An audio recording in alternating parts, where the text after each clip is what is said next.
Okay, I think we'll get started. Welcome to Water Quality Wednesday. It's April 13th, 2022. Today's Water Quality Wednesday will be about private drinking water systems on Clear Lake. My name is Angela De Palma Dow. I also write the Lady of the Lake column in the Lake County News. I work for County of Lake in the Water Resource Department. I'm an invasive species program coordinator, and I also manage a lot of our surface water quality programs. And I'm really excited about outreach and information sharing with the public. And so I started Water Quality Wednesday so we can get some of this vital water information out there.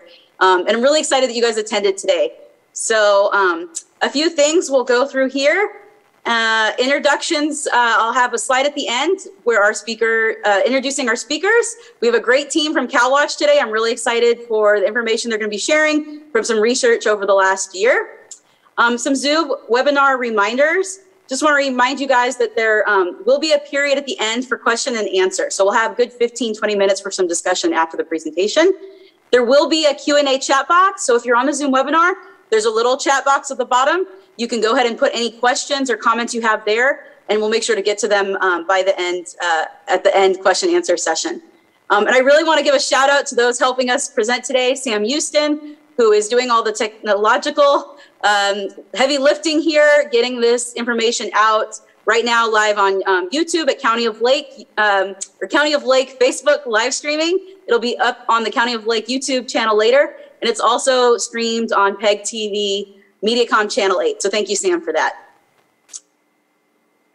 There is nothing live yet on YouTube. It will be posted on YouTube in a bit. You want to go to Facebook County of Lake. All right, this meeting is being recorded, and it will be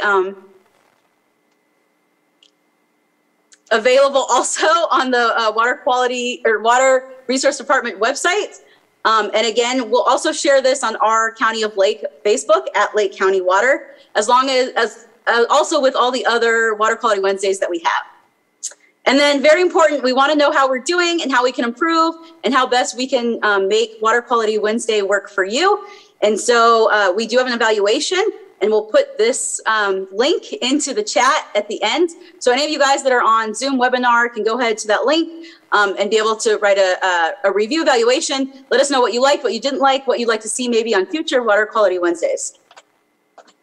And just a reminder that Water Quality Wednesdays are open, accessible forum to share information, because there's a lot that's going out here on the lake. And so we want to make sure that everybody knows what's going on, if there's opportunities to be involved, and just to learn more and share that information. And really the goal here is to demystify lake and water science, and particularly so we can know who the people are, the places, the programs and the projects that are all going on around the lake that we care so much about here in Lake County. And this is important because we all play a part in protecting these valuable aquatic systems. Whether we realize it or not, we do all play a part, and knowing what's going on really helps us achieve this goal. And I do want to send out an acknowledgement to the original caretakers of Clear Lake. The indigenous original caretakers here, the Pomo, acknowledge this land of them, and that they really took care of this resource for thousands of years.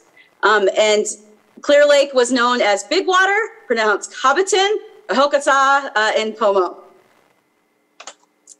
And this is a quick reminder about today.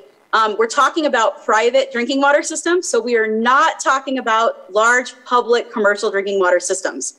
An example of those is at right. Here at the bottom right, we have a water supply distribution system where we have source water. It looks like a pool, but let's say that's Clear Lake, and it goes to a treatment plant, and then there's some storage tanks. You know, in the Midwest, the storage tanks are really tall.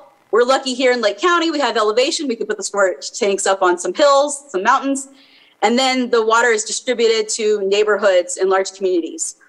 And all these systems are regulated and they're monitored. And if you're wondering if you are on one of these systems, there is a great map on Tracking California. And what you can do is you can go there and you could enter your address or zoom in to where your house might be. And then you can see what municipal water system or large private commercial system is treating your water. And if you're in an area that is not in one of these blue outline areas, then maybe you have a private individual or very small system. And that will be the focus of today's talk. And usually these systems are not regulated and not monitored by a state or county agency. And so that's the focus for today's talk. And so those systems are like this image here on the bottom on the left. where you have the lake water source. There's an intake that goes right into the lake. It comes out maybe into a little house, a little pump house, or a little area where there's a filtration system that has a pump, disinfection, and that goes straight into your home or maybe a couple neighbors' homes, and then that provides the water there. So the talk today is going to be really relevant to this kind of system.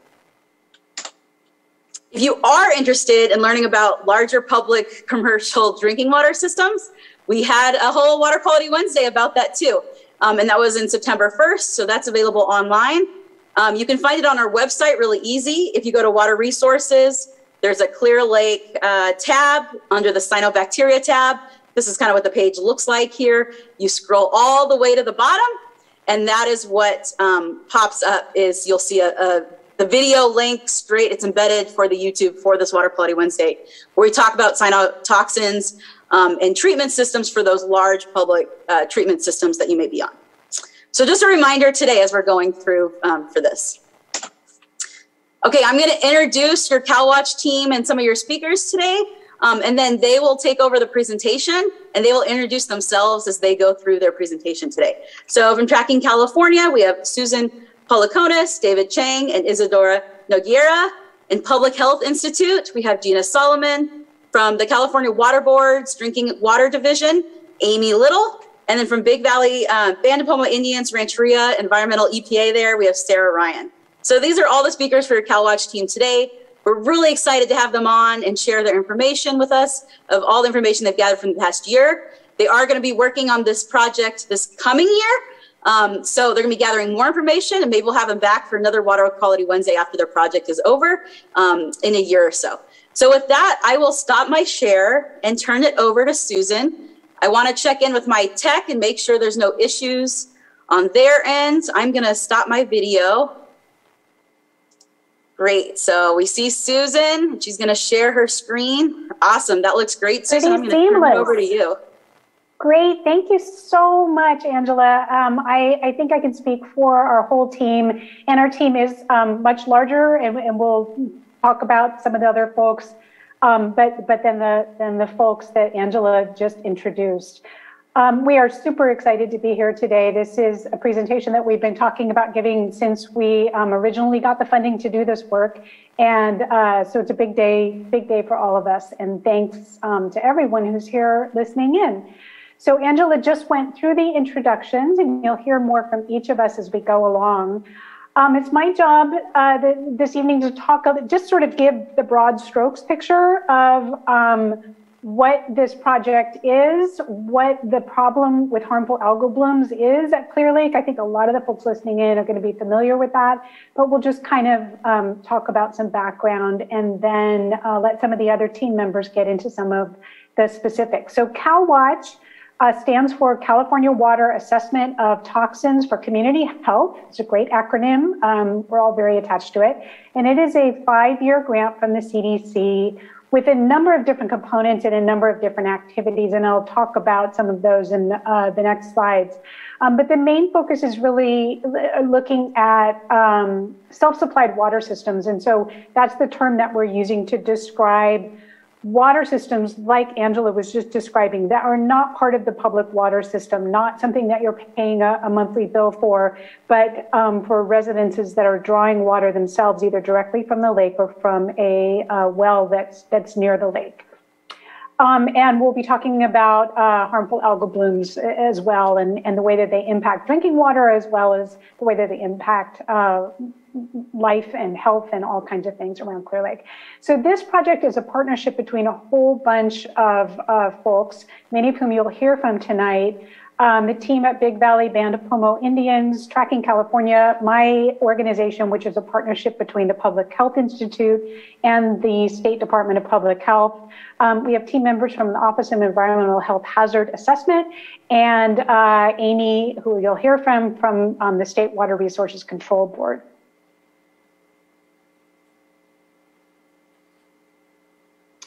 And so we have 4 main types of activities that we're doing as part of this evening. So one is supporting the Big Valley team in what they've been doing all along. I'm going to turn my video off. which is to keep track of not only the algal blooms, which they've been doing intensively since 2009, but also keep track of illnesses, both human and animal illnesses that come up that may be because of exposure to some of the blooms that we're seeing on the lake, or the toxins that come with those blooms. Another one of our activities is to provide more information to the folks who live around the lake, as well as to visitors to the area, about the impact of these blooms. And we often call them HABs, short for harmful algal blooms. Another one of our activities is to identify homes that are not on public water systems. And Angela just showed some great examples of the mapping that we did to try and figure out who lives in those homes that are not on public water systems that may be receiving water directly from the lake or from a nearshore well. So that was one of our big tasks in year one. And we identified almost 500 homes that are not connected to public water systems. And then for the residents of those homes who are interested in working with us, our other activity was to test the water. And that'll be a big part of what we talk about this evening, is the water testing and the results of that testing, what we found. So let me just do a couple of slides on harmful algal blooms, on HABs, for folks who may not be as familiar with it. And I have to say, I am not the expert here. Sarah Ryan and her team at Big Valley have been doing this for a very long time. They really have developed an incredible knowledge base around what's happening in the lake, in particular around harmful algal blooms. These organisms are not new. They are tremendously old, millions, probably billions of years old. And they've been in Clear Lake for a long time. It's been, there's some historical reports. Certainly people who have lived around the lake for a long time have noticed that they were there for a very long time. But starting in around 2009, folks began to notice that they were getting more common, lasting longer. There were smells that were coming with them. They were starting to have a lot of real impacts. And so at that point, that's when Big Valley started to really start paying attention, some of the other tribes in the areas as well, and start doing a lot of the work that they're doing. And Sarah will be talking about that when we get to her slides. So one of the questions that we often get asked when we're doing this work is, why are they increasing? What's happening? And the three primary drivers, at least this is what seems to be happening, are drought. And clearly you're seeing that in this year and the last couple of years with lower water levels. The temperature of the water is naturally going to warm, and there's less flow. And so you're going to be seeing more blooms there. Warming temperatures overall, of course, also warms the water. And there are nutrients being added to the lake, in particular fertilizers that may be coming from different agricultural operations. The impacts that we see, we focus a lot, our team, on illness, and as I said, both human and animal illness. For humans, what we typically see are milder reactions, depends on what the toxin is that people have been exposed to, or the bloom itself. People can have allergic reactions to the bloom material, to mist coming off the bloom, or they can, if they ingest it while they're swimming, they can have some gastrointestinal upset, some other effects as well. For animal impacts, we often see, I don't want to say typically, but we often see more severe impacts. Dogs in particular are very likely to be impacted in a more severe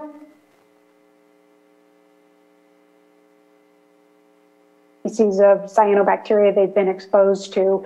But we do see dog deaths every year around the state. And it is something of concern that we like to share information on. Certainly, you know, the blooms and the smell and the sort of visual thing that goes along with them causes economic impacts as well. It would be great to be able to avoid them altogether, but it's very hard to get rid of the blooms once they've started. And then finally, a big impact that we're seeing, and what we'll be talking about most of today, is the impact on drinking water. And my last slide is just a little bit about what you can do. If you see a bloom, even if you think it's well known, you're welcome to report it. There's a public reporting portal that's part of the State Water Resources Control Board. The link is here, and we can also post that link in the chat. This is also where you go to report an illness. So when you're reporting what you're seeing in the bloom, there's a box that you can check whether there's been an illness that's associated with it. And if you check that box, one of our team or one of the Water Resources Board team will follow up with you. It's also a really good idea to avoid swimming in the area where you see swallowing the water, those kinds of things. It's also true for your pets as well, and maybe livestock. And then finally, it's really helpful to control the runoff of water off your property, in particular if you use fertilizers or have a septic tank. And so drainage matters here. That's definitely feeding some of this problem.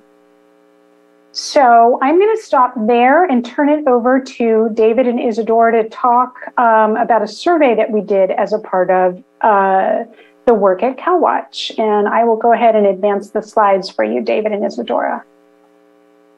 Susan.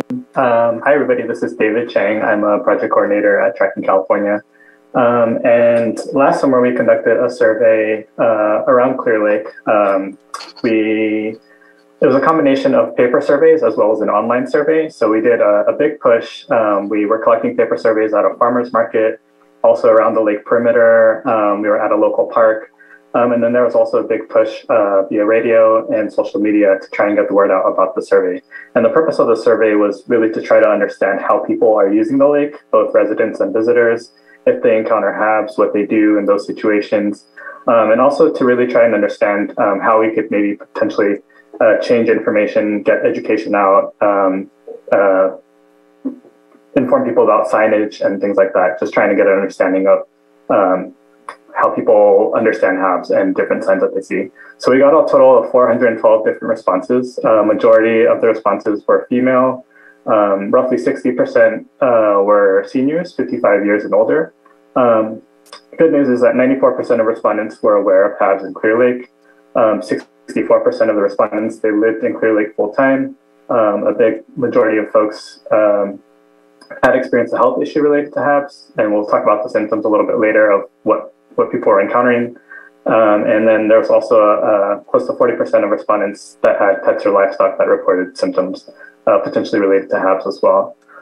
In terms of different activities that folks mentioned doing on or near Clear Lake in the summer and the fall, a big portion of folks mentioned that they are doing boating activities. That includes kayaking, canoeing, driving a motorized boat.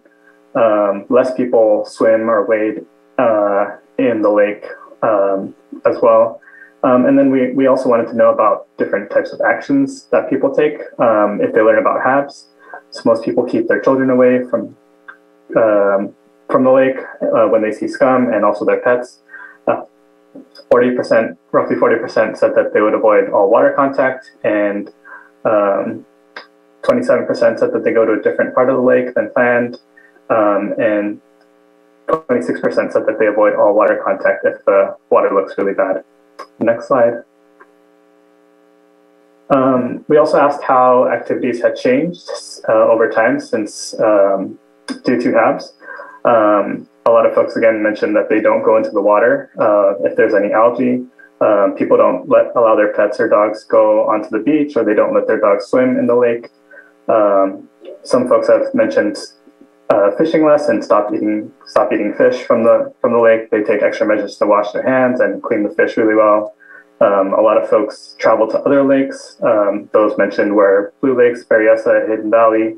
Some people no longer do boating on the lake. Some people have moved away completely, or they've gone to other parts of the lake that they know are HABs aren't that are deeper, right?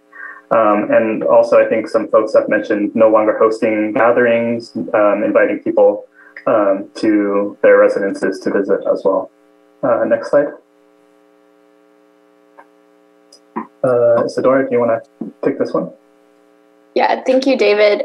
So we also asked about human health impacts and animal health impacts. So we got a total of 334 responses for the whether you or someone in your household has had issues potentially related to HABs. The most common response was red itchy skin and sore throat, followed by earache, coughing, diarrhea, vomiting, stomach ache, skin hives, and agitation were the least common.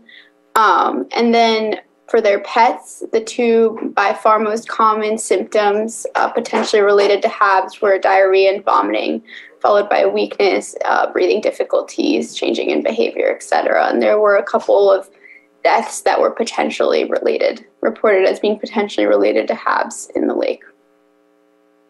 Next slide, please. So again, as David mentioned, one of the purposes was to find out how information about HABs on Clear Lake could be improved.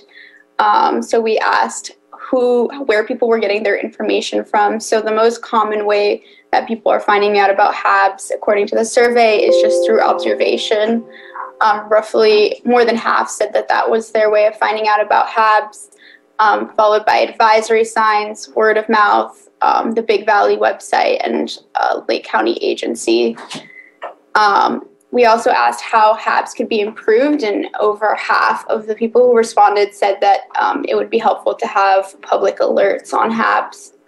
So that's an interesting area to explore. And then other people also asked for additional information and more frequent reminders. But then when asked about their preferred method to be notified, the most common response was to be notified through social media, which was interesting, followed by a county press release, email, and signs at Clear Lake. Some people also chose the option of having hazard flags and newspaper. And interestingly, the preferred method for phone alerts was only 28%, but it does seem like over half of people want that to be an option for notification.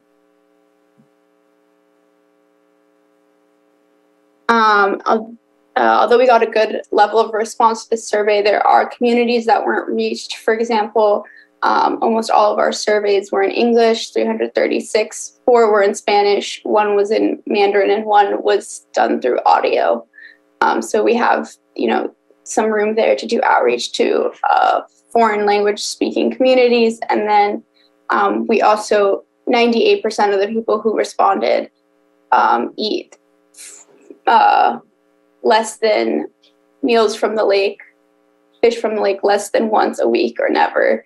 So doing some outreach to subsistence farmers on the lake would also be helpful. And those are the findings overall. Thank you.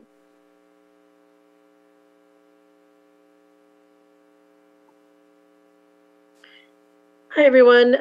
My name is Sarah Ryan. I'm the Environmental Director for the Big Valley Band of Pomo Indians, and I'm going to do the next several slides. We were really happy to be a part of this project because of the work that we're already doing on the lake for cyanotoxin monitoring and just water quality in general. So Big Valley does monitor the lake frequently, basically every other week from spring to fall, and have been doing that since 2014. This is a project we started with the Elam Indian Colony. And we also, with this program, we've been investigating illness reports that may be due to HABs exposure. So we are taking, going after water samples and doing microscopy on the water whenever we get an illness report that gets fronted to us. And then, of course, we have a Facebook page called Clear Lake Water Quality, where we put a lot of information. And we are also putting it on Big Valley's website at bvrancheria.com. And we work with local communities to share information in state and local agencies so that they're kept updated with the toxin information that we have. Next slide, please.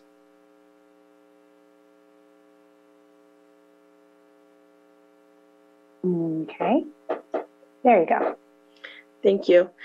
So to move us into what this project looked like for us, we had several staff. That's a great picture of Alfred there.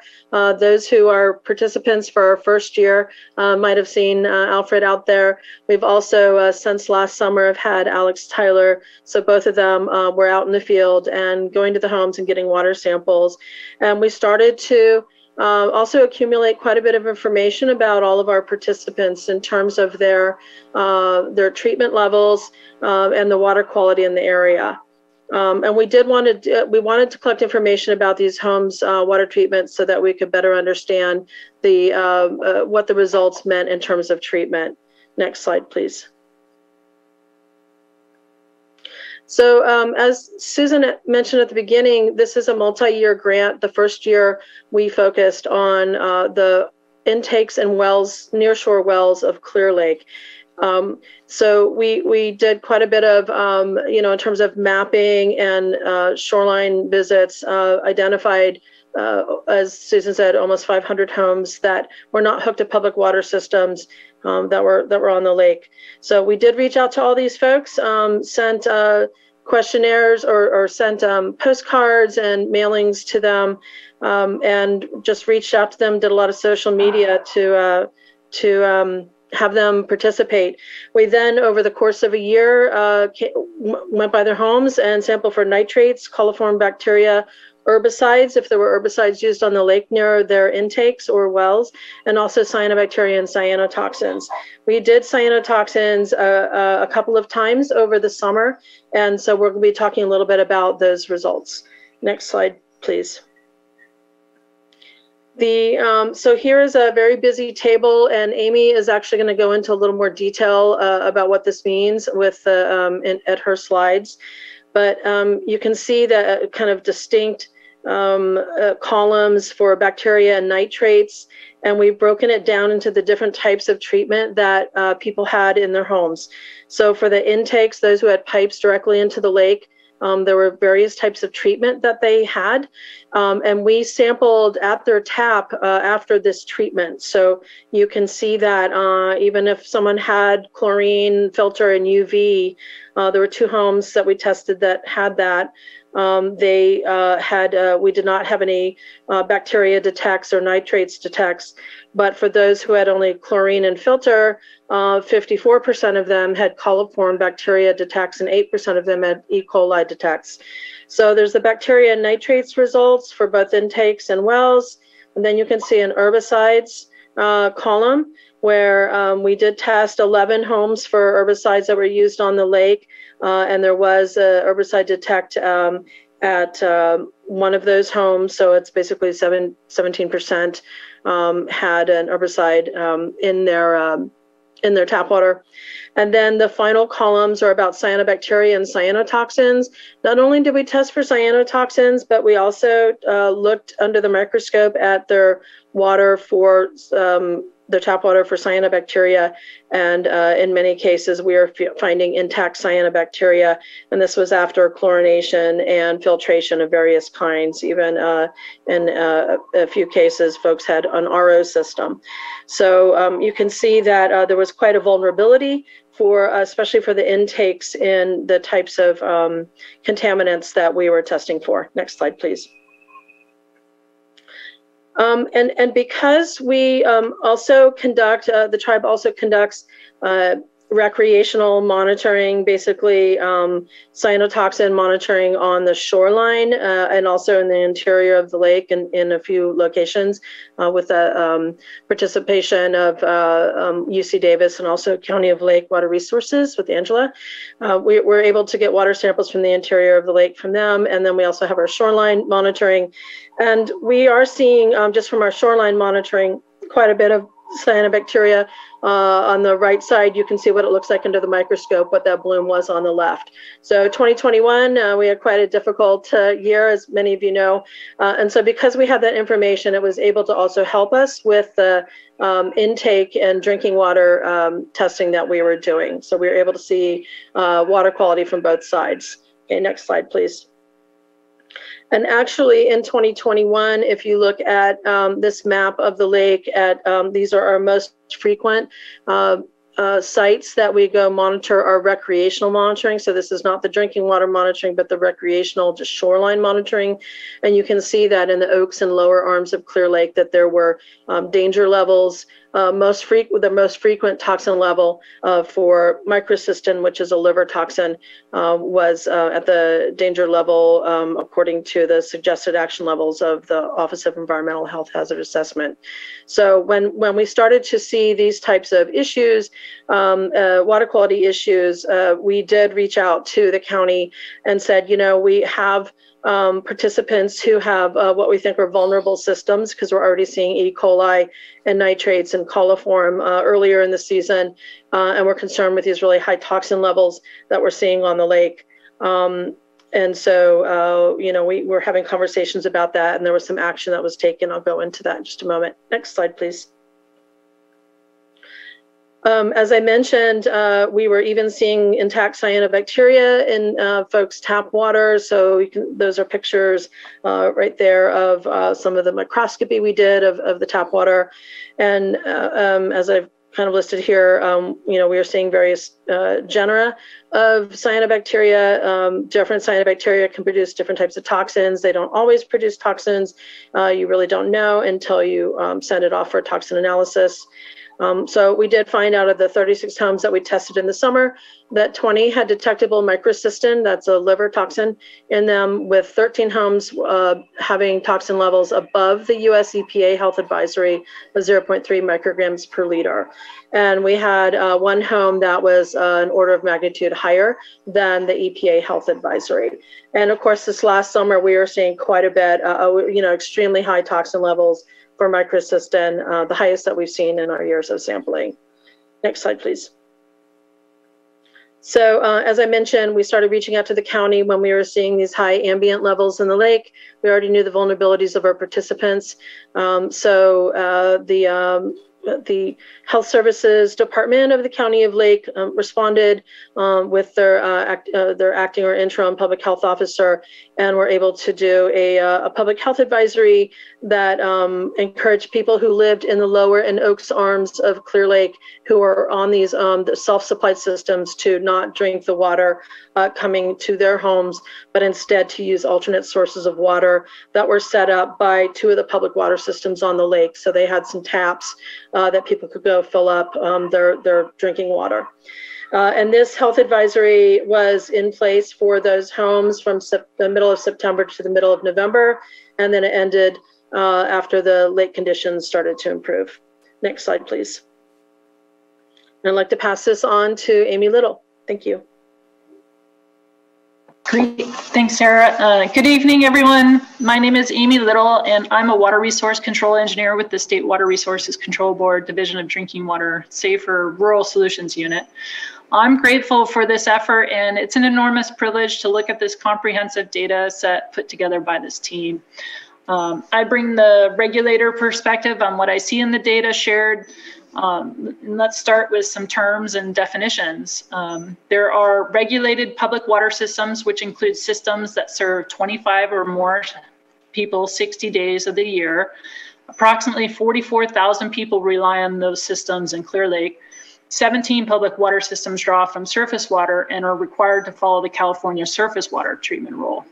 Then there are approximately 493 self-supplied systems in Clear Lake, which are unregulated drinking water treatment systems with fewer than 5 connections. And then next, a few industry terms that are out there, including in-home treatment or under the sink or point of use treatment. And the industry also refers to outside home treatment as point of entry, if you see that out there.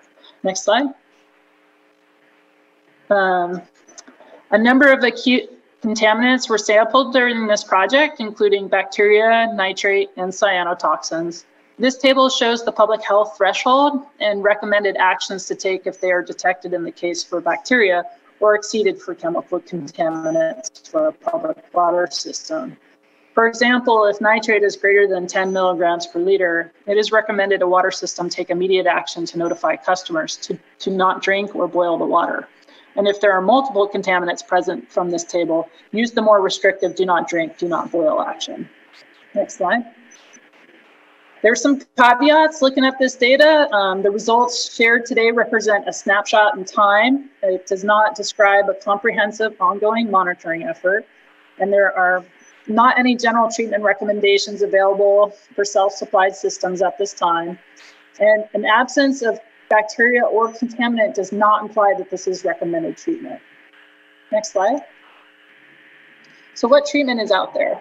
Based on the information collected, there was a wide variety of treatment approaches. This slide shows the typical treatment system installed for the 35 intake participants combined.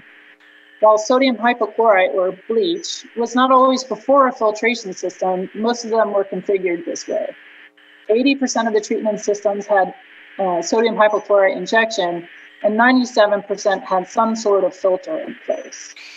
There was a wide variety of treatment after the bleach and filter, which included 4 basic categories. The blue houses indicate in this diagram additional treatment in the home, while the orange homes did not have additional treatment in the home. The blue circles represent additional treatment outside the home and could include treatment like carbon filters or ultraviolet treatment. From this diagram, you can see it was pretty evenly spread between the different combinations. For example, in the top home case, 11% of the homes had treatment in the home, but no additional treatment outside of the home. Next slide. First, a look at disinfection for these systems. There are 3 parts of disinfection in the surface water treatment rule, one of which includes maintaining a detectable disinfectant residual. Of the 35 intake participants, only 7.7% of those applying bleach had a detectable residual. 25% of the groundwater systems had a detectable disinfectant residual. Next slide. Next, according to a 2006 EPA guidance document for point of use, point of entry treatment, in addition to having a certified device meet standards, it is important that an in-home treatment system is free of any bacteriological activity. This picture, specifically to the right, shows the Calwatch results for bacteriological activity at the tap. For the in-home treatment systems, approximately 50% of the samples showed the presence of total coliform, while the homes without treatment had 27% and 72% total coliform, and E. coli was present at 1 home in each category. I'm on the nitrate. Sorry.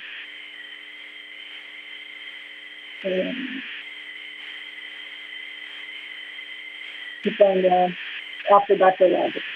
Yeah, thanks.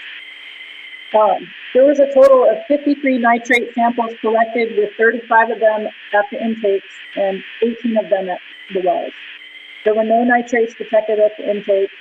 There were no nitrates above the public health threshold for well participants. However, 56% of the samples detected nitrate, with 1 sample above 50% of the public health threshold. At this level, a public water system will need to increase their monitoring quarterly. Next slide, please. Hey, Amy, I'm sorry to interrupt you. Sorry. There's some background noise. Can you just mute and unmute really fast? And then, thank you. Okay, now unmute. Sure. Okay, and then, yes. Okay, I think that fixed it. Thank you. I'll let you know if you need to do that again. That's a lot better because we could see your lips moving, but not hear anything. Okay, so that's great. Okay, continue. Right. Thanks, Angela. There were 28 samples collected to evaluate treated tap water for cyanotoxin, more specifically microcystins, during November 2021. Based on a summary of those results, the homes without treatment systems, or the orange homes, had detections above 0.3 micrograms per liter for microcystin, measuring up to that, as Sarah indicated, the 3.85 micrograms per liter. Based on microscopy performed during the summer, even some of the homes with treatment systems had the presence of cyanobacteria cells after treatment. Treatment for cyanobacteria can be incredibly complex. Next slide, please.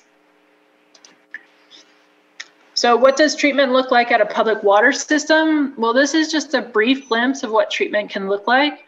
You know, certified personnel, complex treatment systems, intense monitoring, equipped with alarms, routine inspections, source water quality, and more is monitored to anticipate treatment shifts, adapting and optimizing treatment, maintaining equipment, and planning for future regulations.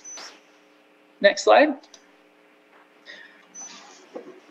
So based on the results, the SAFER program would like to, for those interested, support consolidations and public water system partnerships in this region. If you're an unregulated self-supplied system, there are 2 projects underway in the region. The first project is in the southwest portion of the lower arm along Point Lakeview Road between Lobel Point and Canocti Vista Drive / Anderson Road. If you're in this region, you want to reach out to Susan Willis of GHD, and I've got her phone number there. The second project is in the south of the Oaks Arm, along Windflower Peninsula, along North Drive and the shoreline. And there is potential grant funding available to connect to a public water system, and we're interested in hearing from you. So if you want to go ahead and reach out by email, that's great.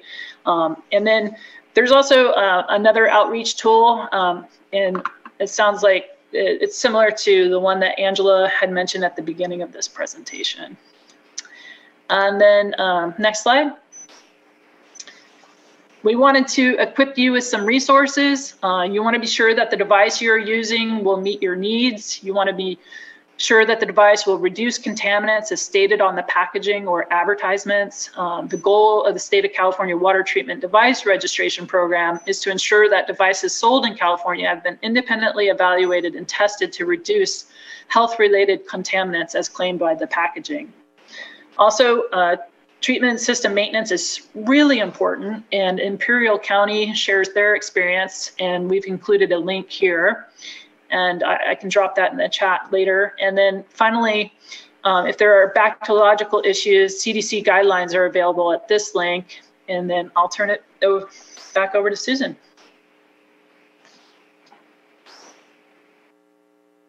Thank you so much, Amy. Just so many fantastic resources. I just want to finish up with a few acknowledgements. Some of the other team members whose voices you haven't heard here today. Gina Solomon is also with us, one of the PIs of the project, and will be answering questions. And I actually think a lot of these folks on this slide are in our audience as well, and so can help answer some of the questions that we may have. And I think that concludes our slide deck. And so we'll turn it back over to Angela. Thank you so much. Thanks for that presentation. That was great information. I am going to share my last 2 slides here right now. And then I do have a few questions for the group, and hopefully we can have some nice discussion on these. So I did get some questions coming in from the audience. One was asking how they can improve their water quality directly around their own property, like on their docks, and if they're allowed to add oxygenators. I'll let the group respond to that, but I will say that yes, from a county perspective, as far as what's allowed and regulated around the shoreline, that you have a private dock, you can install a oxygenator. There's also things called water movers. So an oxygenator is actually pushing oxygen in or taking air out from somewhere and putting it in the water. Whereas a water mover just has a little motor underwater and pushes the water. Some of those activities can improve local water quality. So the oxygenator actually adds oxygen, which creates a better environment for beneficials that we want in the water. And then the water mover actually creates a physical agitation that it makes it hard for cyanobacteria and particularly to establish. So those are some things you can do. There's various products out there. I would just, caution anything with electricity around the water to be careful of, and then lock it down. If people see something looks cool, they might take it. And then also just what you want to do is once you start it, you have to start it early. Putting it in there in the middle of August when you already have those big mats or it's really thick and green doesn't do much when it comes to trying to aerate the water. You already have the problem. So if you're going to get aerators or water movers, start them now. And then make sure you have a backup power system, because once that water mover goes off again, if it's the middle of August, that neighbor's cyanobacteria mats and stuff is going to come right in. So if you know you have an intake, like a private intake into your lake, and you want to put a little water mover there off your dock right above your intake or something like that, that's a great solution. We at the county would love to know if you're doing that, just so we can track. Maybe we can go out and do some samples of DO and just see how it's working. So if it's something that we can incorporate more in local ordinances or ideas for other folks, we would just like to know about that activity so we can see how it's working and perhaps collect some data for you. But I will let, looks like Sarah Ryan's there if you want to answer that. I know you guys have had some of these aeration projects in Big Valley Marina that work pretty well. So we'll let you comment on that. Yeah, thanks, Angela. And just a couple things. One is, in terms of improving the water quality, if you have an intake into the lake, the larger, the public water systems, especially with the drought, we're getting some projects together and some funding together to move extend their lines into the lake, because the more that your lines are pulling from, or your intake is pulling from a really shallow part of the shoreline, you're just going to get water that's just that much more challenging. I do know that some of our participants actually were engaged in moving their systems or their intakes a little bit further out to try to improve things.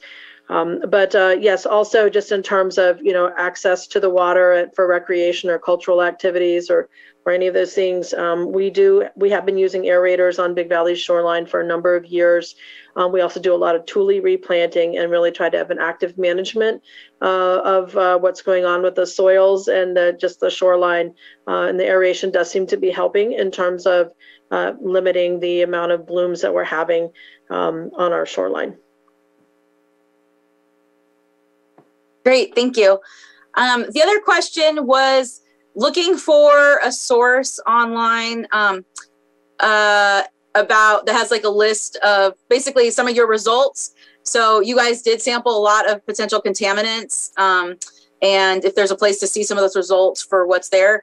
I think also this person was asking about maybe in general contaminants in the lake outside of cyanobacteria, and if there's a source for that, where someone can find information.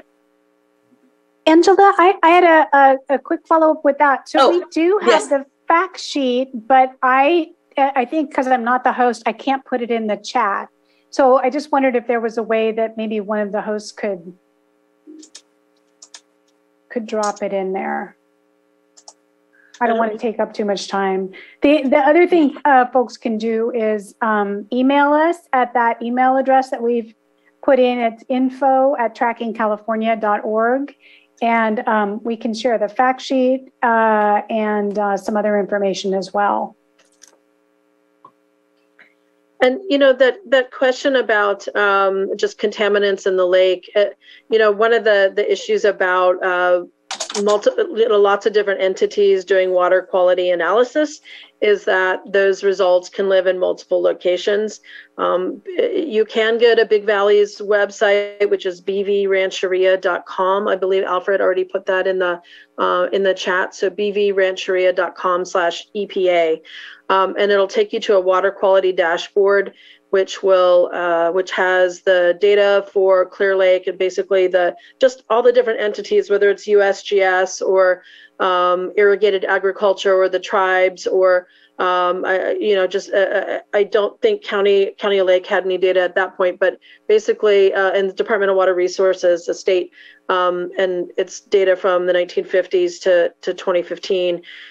You can also go to the National Water Quality Portal to look at just the information about what's happening on Clear Lake. And that's where, whether you submit your stuff to the state, your information to the state or to the feds, it ultimately makes it into that water quality portal. And I can put that link on there when I get a moment. So that's, but other than that, in terms of the results from our drinking water testing, that is in the chart. That was one of my slides, and that's, so you can see the nitrates and just in general, like the percentages of homes that had detects like that. We're not sharing people's private individual home results, except with them. But the general statistics of it, we will share.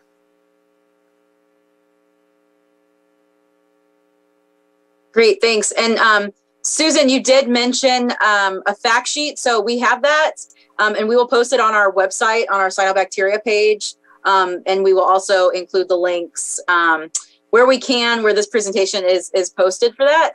I didn't know if you wanted to share it quickly right now. We're doing great on time. So if you wanted to share it now, just walk through it. If it's something interesting for folks, you can do that. We can do that. Yeah. Let me get back to sharing screen and pop that up. And then I have one question. Karen, I see it. We'll come to you after this. So get ready with your question, and I'll unmute you here in a moment. So this is a lot of just what we walked through, but we wanted to have a version that folks could have and consume at home and think about a little bit more. But this walks through a lot of what Sarah in particular just went through in her presentation, what our findings were in the homes tested. So we have the coliform results, fluoridone, nitrates, and cyanotoxins. And then the last page is that summary table that Sarah went over as well. So no new information, but just if you want to look at it a little bit more in detail, but not have to go through the whole recording of the presentation. So Angela will have that up on their website. And again, if you want to reach out to either Big Valley or to Tracking in California, we can send it as well.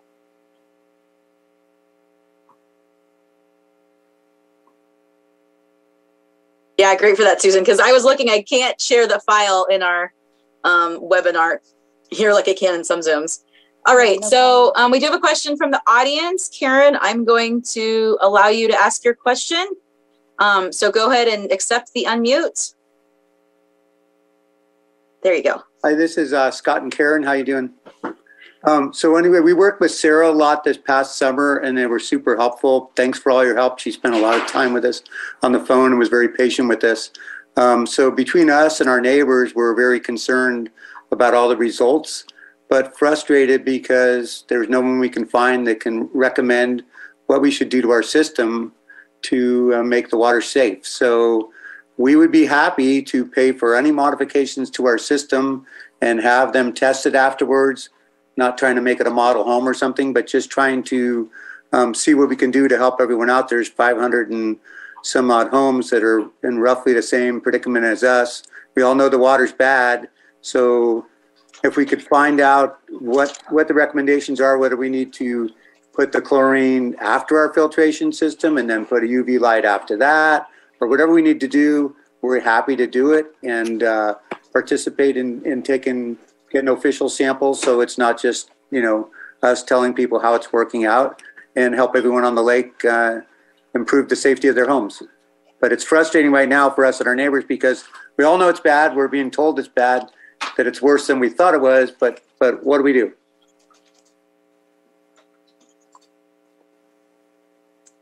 Great, thank you, Karen and Scott.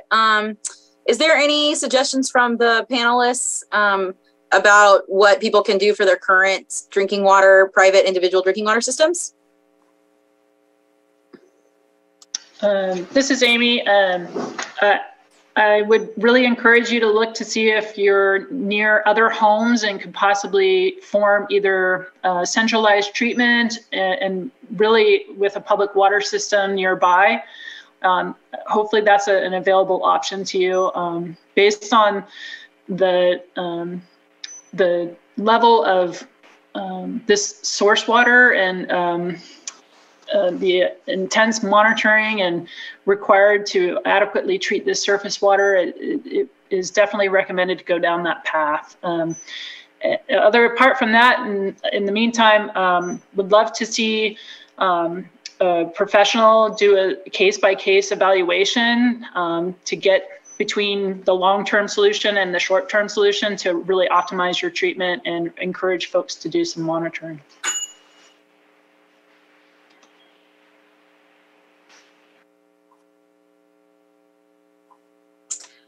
Thanks for that response, Amy. Yeah, I got a question earlier from someone that I wanted to bring up to the participants, and I believe you had a chart that had the different types of filter treatments that were included that you guys tested. And one of them had filter, chlorine, and ozone. And I want to clarify that ozone was also the same thing as reverse osmosis, or is that a different type of system? And I've heard several people out in the public, when we, share these things or we talk about the work that you guys are doing, bring up reverse osmosis, and that's the cure-all, and that's the solution for everything. So can we just clarify that a little bit, just in context of this presentation and the particular issues that are on Clear Lake? So ozone is a completely separate treatment from reverse osmosis. Just want to clarify that. And one of the things that shows up in that EPA guidance manual from 2006 is it's really imperative to have bacteriologically safe drinking water before you use an upstream of a reverse osmosis treatment system under the sink, or any in-home treatment system under the sink. You want to make sure that's bacteriologically safe. And so I hope that addresses those concerns. I'd like to say something about that as well. This is Sarah. An RO system that isn't maintained well is still going to potentially have problems. And even though we had participants who had ROs, if they had filters that hadn't been changed in a while, or maybe there was some, malfunctioning of their system, that I believe that's why we were able to see cyanobacteria after their RO system at their tap. So it wasn't necessarily a cure-all for the water quality issues. And you want to make sure that the RO system meets the NSF standard 58 and is a California registered device, to just make sure that they've been independently tested to reduce contaminants and make sure the claims are met.